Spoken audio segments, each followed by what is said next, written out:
Hai,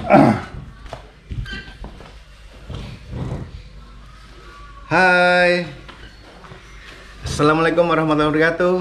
Jumpa lagi bersama saya Dr. Satrio SPTATKL di channel YouTube Dr. Gahol.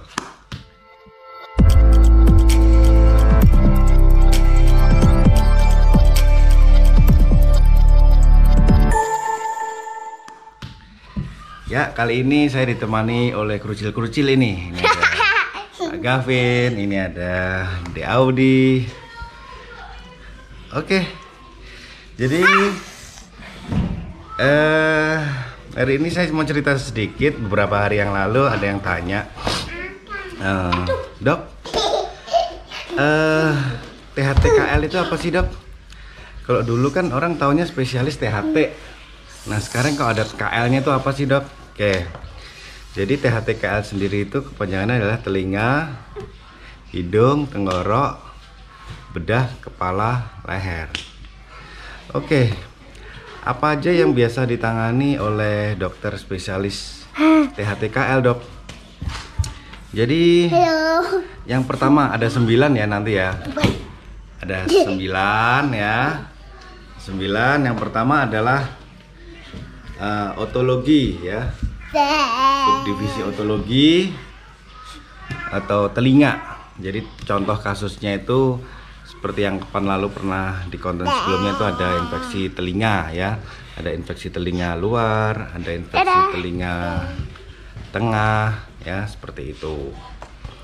Kemudian yang kedua adalah subdivisi rinologi. Apa itu rinologi? Rinologi terkait di hidung.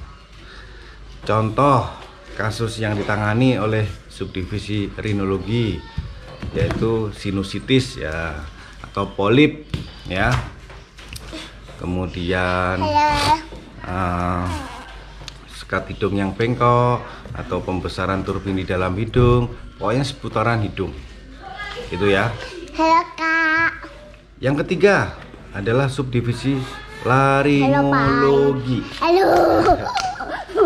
Subdivisi laringologi adalah tenggorok ya. Tenggorok itu contoh amandel ya. Kemudian radang pada pita suara ya, itu contohnya.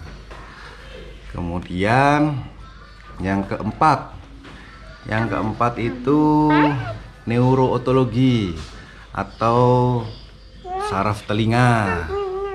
Jadi contoh kasusnya adalah misalnya ada kasus speech delay atau anak terlambat bicara yang kemungkinan karena ada gangguan pendengaran.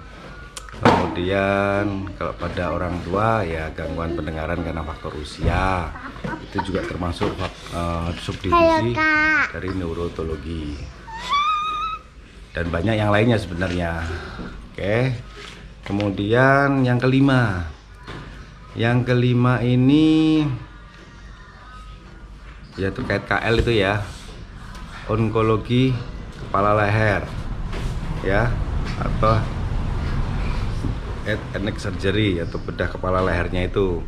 Jadi contoh kasusnya misalkan ada kasus benjolan di leher. Biasanya kalau kita di bidang THT 70% kasus benjolan di leher itu kita harus cari tahu apakah ada tumor induk yang di daerah kepala. Contoh, apakah ada tumor atau kanker di daerah hidung bagian belakang atau nasofaring. Kemudian kasus-kasus tumor atau keganasan di daerah rongga hidung dan rongga sinus, atau tumor atau keganasan di daerah rongga mulut, atau tumor atau keganasan di daerah pita suara seperti yang banyak di iklan-iklan rokok itu ya yang kelima. Kemudian yang keenam adalah subdivisi bronkoesofagologi. Oh iya, makasih Mam kopinya. Ya, iklan dulu, ngopi dulu, seruput. Mantap. Aduh, kalau mamanya yang bikin pahit. Pakai gula. Oke, kita ulangi yang keenam. Yang keenam adalah bronkoesofagologi. Apa itu? Bronko saluran nafas, esofagologi saluran makan.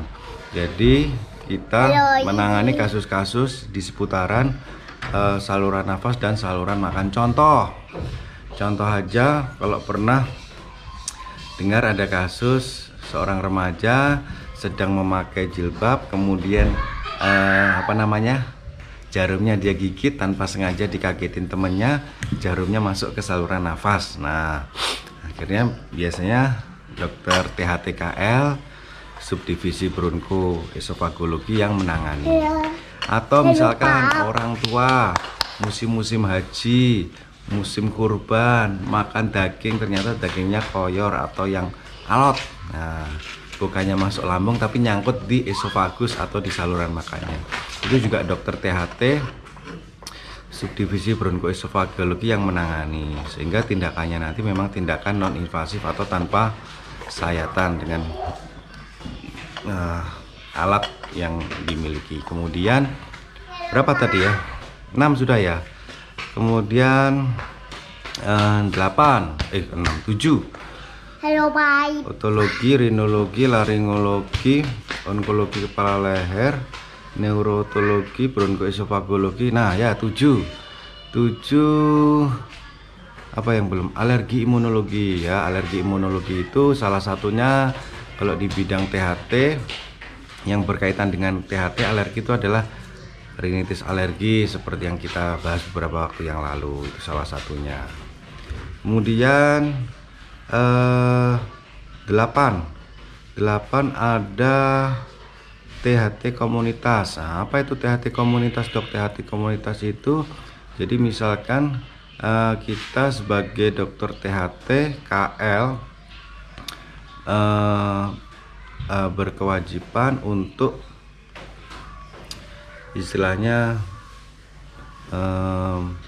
membina sejawat-sejawat dokter atau nakes untuk melakukan beberapa screening pendengaran, contoh yang bisa dilakukan di SD ya.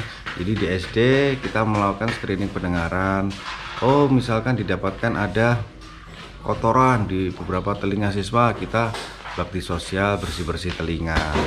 Kalau misalkan di pabrik-pabrik ya, kita berkepentingan adalah untuk melakukan sosialisasi bagaimana mencegah ketulian akibat bising di lingkungan kerja, sehingga apa-apa yang berpotensi menyebabkan gangguan pendengaran akibat bising bisa kita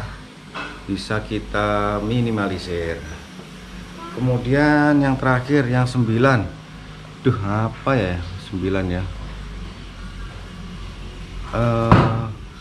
otologi, rinologi, laringologi, neurotologi.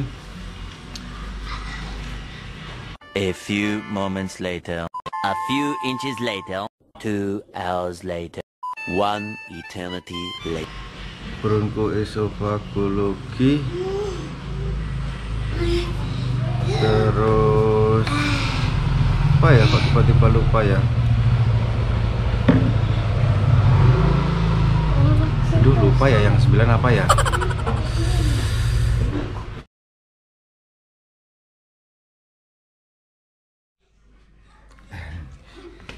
Akhirnya inget juga. Yang terakhir yang ke-9 adalah subdivisi plastik rekonstruksi. Apa itu divisi plastik rekonstruksi?